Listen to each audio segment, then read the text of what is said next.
Coucou tout le monde, on est ensemble aujourd'hui pour une nouvelle vidéo. On va faire un crash test. Aujourd'hui, je crois que j'ai dit 2 fois aujourd'hui dans la même phrase, bon c'est pas grave. J'ai eu envie de tester un échantillon du fond de teint Born This Way Too Faced. Je me suis pris la teinte Ivory, ivoire, donc j'espère que ça ira. Et puis comme pour toute vidéo crash test, on va tester ça ensemble. À la fin de la journée, je vous dirai comment s'est passé la chose sur mon visage. À titre d'info, j'ai une peau mixte à tendance très sèche. D'ailleurs là en ce moment elle est plus sèche que vraiment mixte. C'est l'hiver, elle est très déshydratée, la galère totale. Voilà. On va tester ça. Je viens de me rendre compte que j'ai pas pris le miroir. Donc je vais commencer avec, à l'endroit c'est mieux, la base de la même marque. C'est la Hangover. Elle est assez hydratante, très confortable. Et normalement les fonds de teint s'appliquent bien dessus et c'est confortable et ça tient longtemps, etc. C'est la base que j'utilise pratiquement tous les jours en fait. Donc j'ai utilisé aussi cette base là. Je sais plus si elle est en vente sur le site de Tarte, mais bon. C'est la, comment elle s'appelle? La Smoothing Primer, la base lissante Clean Slate Tanless. Je vais juste la mettre un peu sur mon nez. On va attendre un chouïa. Qu'est-ce que j'ai à vous dire sur ce fond de teint? Tiens, on va regarder un petit peu sur le net. Alors si vous entendez des bruits bizarres en arrière-fond, pour une fois ma fille dort, mais ils sont en train de faire des travaux juste devant chez moi en fait. Enfin ils sont en train de terminer, donc du coup ça fait un peu de bruit. Une peau si naturellement radieuse qu'ils croiront que vous êtes né ainsi. Fond de teint non gras, couvrance indétectable, camoufle les imperfections, peau radieuse. Infusé d'un mélange d'eau de noix de coco pour hydrater la peau, de rose alpine pour illuminer l'apparence de la peau et d'acide hyaluronique pour une peau d'apparence plus douce, plus jeune.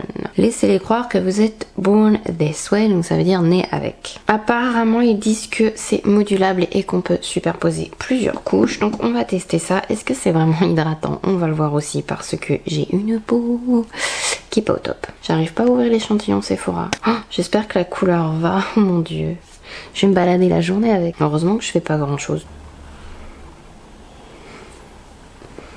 Mince alors, on dirait la couleur de ma peau. Très jaune ceci dit. Bon, la couleur ça a l'air d'aller.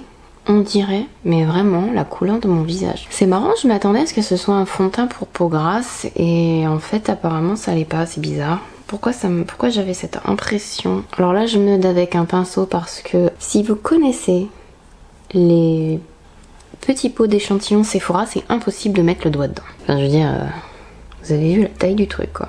On peut faire au moins 2 applications, voire un peu plus, mais mettre le doigt dedans c'est juste pas possible. Donc là j'utilise une Beauty Blender parce que c'est tout simplement ce que j'adore utiliser pour les fonds de teint. Il n'y a que de très rares exceptions où j'utilise pas ma Beauty Blender, comme mon fond de teint professionnel RCMA qui ne contient absolument pas d'eau du tout, donc c'est complètement incompatible avec l'utilisation d'une Beauty Blender. Et je me demande si c'est pas trop jaune, mais je suis très jaune en même temps donc...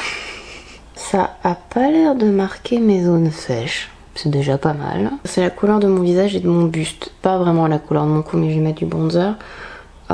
C'est la couleur de mes mains. Mes bras de toute façon ils sont hyper palos donc on va pas en parler. Mais il faudrait que je me mette du fond de teint sur tout le corps pour que toutes les parties de mon corps soient en harmonie, donc on va même pas, voilà. Un peu de fond de teint, on va voir si il est buildable comme disent les américains, donc si on peut modifier la couvrance. Mon anti-cerne d'aujourd'hui n'est pas forcément excessivement couvrant, donc il va falloir que le fond de teint fasse des efforts. Alors il fait peut-être un peu bizarre là où j'ai mis ma base combleuse lissante etc. Ils ont peut-être un problème de compatibilité. Après sinon c'est pas mal. Alors après ce matin j'ai utilisé une crème avec de la vitamine C. J'ai complètement oublié que je voulais faire une crash test de ce make-up là. Et la vitamine, enfin, la crème que j'utilise en vitamine C est pas mal. Mais parfois elle fait un peu peler les produits. Non c'est bien, non franchement c'est bien. Mon anti-cerne, j'ai utilisé ça parce que ça c'est donc le B, je vous ai pas dit ce que c'était. C'est le BK truc que je sais pas comment ça s'appelle. Aqua Luminous Perfecting Concealer, pareil c'est un... Je suis passée tous les produits hydratants que je pouvais. On va voir, je vais peut-être rajouter un petit peu d'une teinte un chouïa plus claire. Parce que là on est pratiquement avec la couleur de ma peau. Quand j'avais swatché en magasin j'étais sûre que c'était une teinte qui était un peu plus claire. C'est la teinte porcelaine. Je vais ajouter une petite petite lichette de ça. Faudrait que je me prenne une teinte plus claire encore. Je crois qu'il y a fer encore en dessous. Comme aujourd'hui c'est full glam, je vais reprendre ma Beauty Blender, je vais prendre ma Coty Airspun Powder et je vais faire un léger baking. Alors quand je dis léger, c'est vraiment léger. Enfin, c'est pas vraiment du baking, je presse vraiment avec mon éponge la poudre, surtout sous mes yeux, sur mes, on va le dire, mes rides d'expression. Hein. J'ai 35 ans, j'en ai 36 en juillet, voilà, je commence à avoir des rides d'expression, merci bien. Et surtout, avant de faire ça, que ce soit de poudrer, de faire du baking ou de quoi que ce soit, avec le doigt, passer légèrement à tous les endroits où éventuellement le produit aurait pu filer avant de mettre de la poudre dessus, parce que si le produit a filé et que vous poudrez par dessus, d'une ça fera pas joli, et de deux vous risquez surtout de marquer la mocheté, on va dire tel que c'est pas beau. Il y a très peu d'endroits où le produit a vraiment accroché mon visage. Il n'a pas filé à l'intérieur de mes pores, il n'a pas filé à l'intérieur de mes plis. Quelques imperfections sèches qui ont attraper le fond de teint pour l'accrocher, mais c'est vraiment très minime.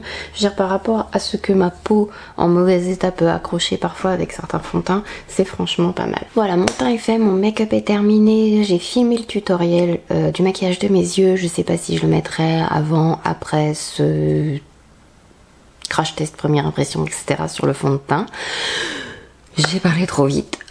Je trouve franchement mon teint très joli, la couleur est très très bien, ma peau me tiraille pas du tout, je me sens bien avec en fait et je trouve ma peau très jolie. Il a unifié, camouflé les imperfections mineures entre guillemets, on voit encore un peu ma cicatrice qui est là, mais celle-là elle est quand même assez grosse. Mes zones sèches sont pas du tout accrochées, franchement là j'ai rien de négatif à dire dessus, donc à plus tard. On se retrouve après plusieurs heures, là c'est très très joli encore. Il a légèrement accroché là en fait parce que j'ai un vieux bobo qui est en train de cicatriser, donc c'est très sec à ces endroits-là. Vous savez, c'est que enfin toutes les croûtes ou tous les vieux boutons, toutes les cicatrices, toutes ces choses-là en fait quand ça cicatrise, c'est très sec. Donc ça a marqué là parce que c'est très très sec, mais toutes les zones, tout le reste en fait, même là où j'ai des plaques de sécheresse, ça reste franchement plutôt pas mal par rapport à ce que ça devrait être avec un fond de teint dessus. Je suis très tentée d'acheter la bouteille pleine.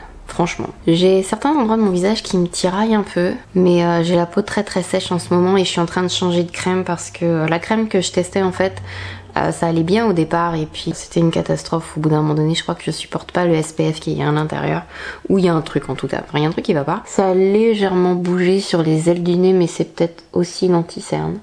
Non, franchement, puis un petit coup avec le doigt, il n'y paraît plus. C'est vraiment très très très très bien. Je suis très contente, c'est une bonne première impression.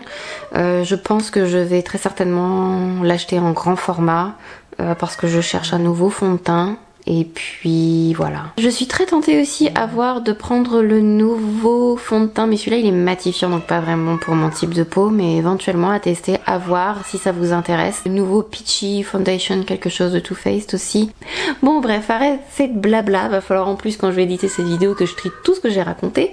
Ma fille est en train de s'impatienter, donc je vais vous faire plein de gros bisous.